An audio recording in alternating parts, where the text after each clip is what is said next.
Hello, everybody, and welcome back to Arsenal Pass. Today, we have a very special episode. We are joined by Yuki Bender to talk about Lexi. Welcome, Yuki. Hi, Brandon. Thanks for having me on a show. It's a pleasure to be here with you. Yeah, super excited to talk to you today. I mentioned in one of my Twitter posts, and I really stand by it, that you sort of exemplify this type of flesh and blood player that is, um, I guess, sort of a master, right? You really identified, it seems like, with Ranger, but specifically with Lexi. At the same time, just a fantastic, well-rounded player. But you tend to be able to bring this deck to metas where not everybody really agrees that it's maybe the best choice. So Mhm. really cool to see how devotion to a specific hero can allow you to take it to maybe bounds that other people don't see at that time. Anyway, let's jump in. Let's jump right into it.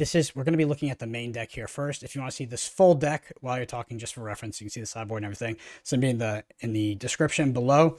But why don't you go ahead and just start me off? Talk to me about where Lexi is currently in the Flesh and Blood class constructed meta.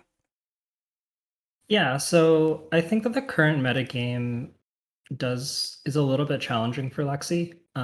You sort of mentioned like being able to take Lexi to almost any event, and I think that Lexi's kind of unique in that she can be built in so many ways between like the hyper aggressive lightning package or like the much more controlling ice or like anywhere in the middle.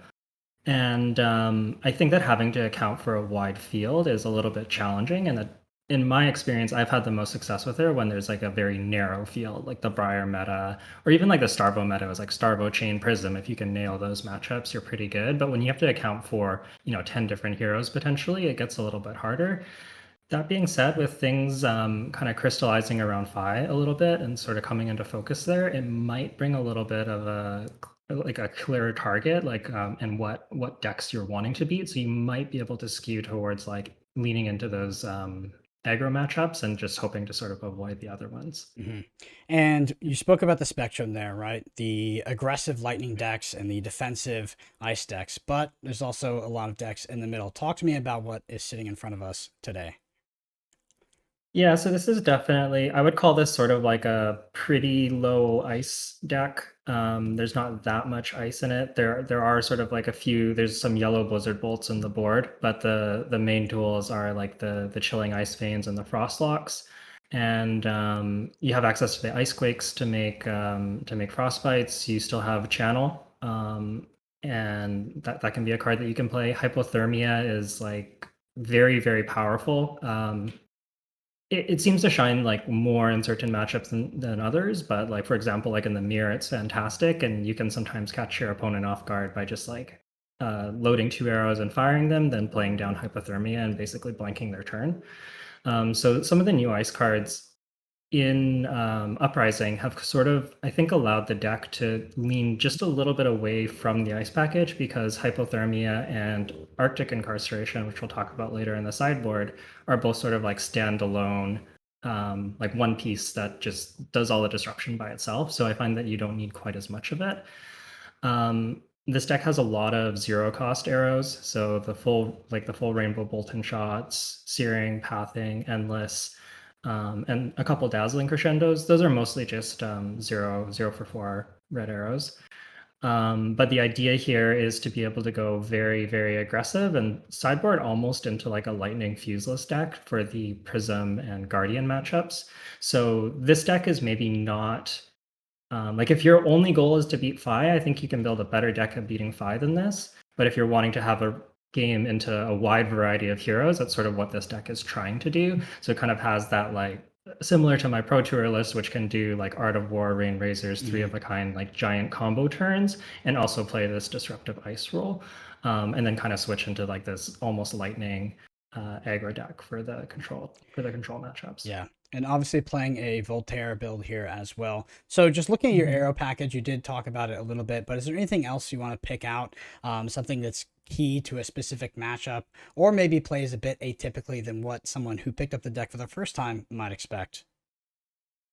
Yeah, so I think that so there's kind of like the all the arrows that reload, those are your Bolton shots and pathing helixes, and those are really crucial to your sort of big Rain Razors turns. They let you kind of get in that like fourth. sometimes like fourth or even fifth attack if you couple it with the bullseye bracers. Sometimes you can get like an extra reload. You can snaps one of them if you have to, and sort of get like 4 or 5 arrows out of that rain razors, and that's when you start getting into like 30 plus damage turns. And Art of War, of course, plays excellently into that as well. So those reload arrows are really important. And then the other piece that's sort of like part of that sort of mini combo is Endless Arrow, because it replaces itself, and sometimes just like having enough material to just be able to keep attacking is sometimes a barrier. Whereas so getting that Endless Arrow in is really crucial, and sometimes you need to be a little bit thoughtful about like how your opponent might block and try to like almost like sneak in that Endless Arrow towards the end of the chain, Mhm. or if you're, or maybe you only have one bolt and shot and you have to play the bolt and shot at the end of the chain because your real bottleneck is actually reloads, not arrows. So it sort of depends on the texture of your hand, but you're usually trying to set up that sort of like 4 to 5 arrow turn with the rain razors on top. That's usually kind of what pulls you ahead. Yeah, absolutely. And the Slater can be devastating, I know, from the opponent's side. So moving on to your ice cards here, sort of a lot of your blue base, but we do have, yellow and red ice quakes in here. You spoke a little bit about hypothermia. I think a lot of us have sat on the other side of a channel like Frigid, begrudgingly. Very powerful card. Just talk to me about this ice base, and particularly, the ice quakes. You do have one yellow and two reds. Yeah, so for the longest time, I've been running three blue, three red. The real reason for this yellow ice quake is just trying to.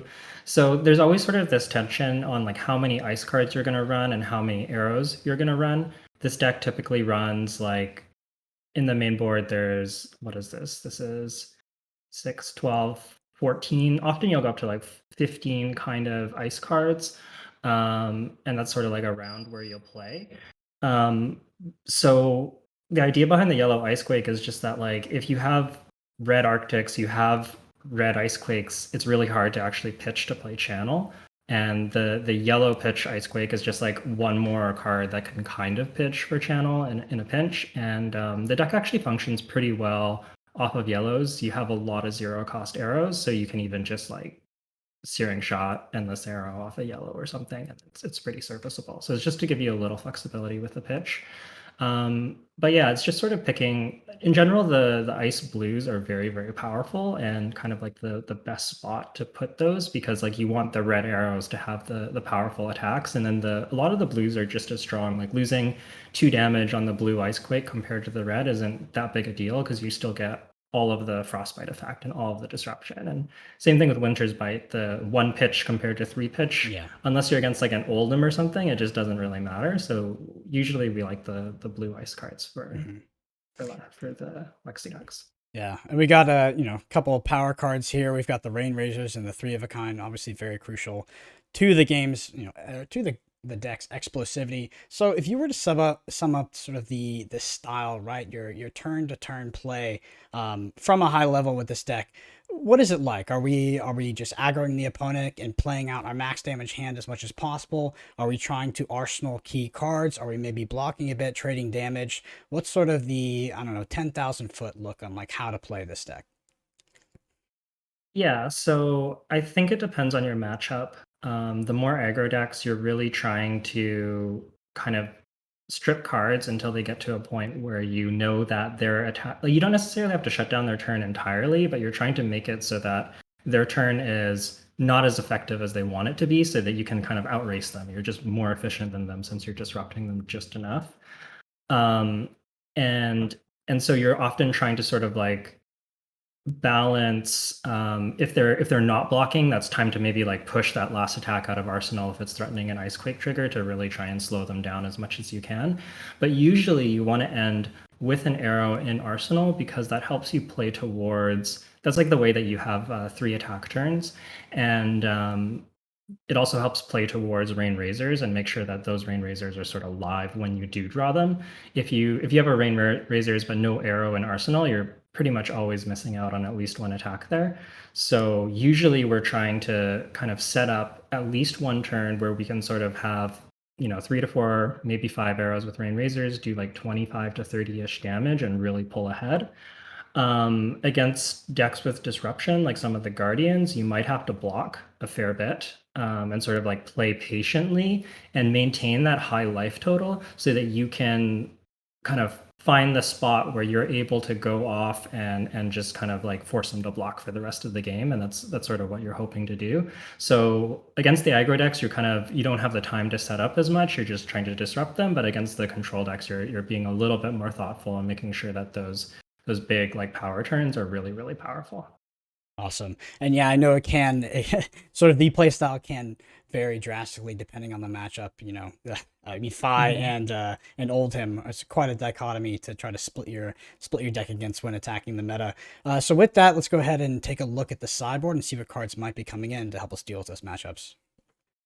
All right, so heading into the sideboard here, we do have quite a few options. Let's go ahead and start off with the lightning cards. There's no other lightning cards in the core list, so you have 6 here with Lightning Press and Lightning Surge. Talk to me a little bit about when those come in. Yeah, these are primarily for Lightning Press is mostly for like Prism or Oldhim. Sometimes it can be hard to close out games against those decks. And Lightning Press just kind of like lets you sneak in a little bit of extra chip damage that you need. Can also kind of let you go extra wide with the go again. And same idea with the Lightning Surge. If you arsenal this with an arrow and then flip it up, you can often get like 4 attacks pretty easily off that turn. So just kind of like a little bit of extra offensive power. And originally, this deck actually had a bigger lightning package, but what I was finding was that the presses and the surges are actually just plenty. They feel like more than enough of like what you get out of being like a more dedicated lightning list. That you're not really missing out on too much by only having the 6 lightning cards. Hmm. And the Yellow Blizzard Bolt, does that mostly come in against the aggressive decks? Yeah, that's exactly right. So against the aggro decks, I'll often bring in the 3 Blizzard Bolts as well as the 3 Arctics to really kind of try and slow them down. I'll often kind of play with like a 18 blue count against those decks, so I might board out one of the blues that was in the main board, but it just sort of depends on the matchup. Use your judgment to think like which is the least effective. Hypothermia is one that can sometimes be cut. There's matchups where it's not that great. But yeah, basically, this is sort of like a frostbite package.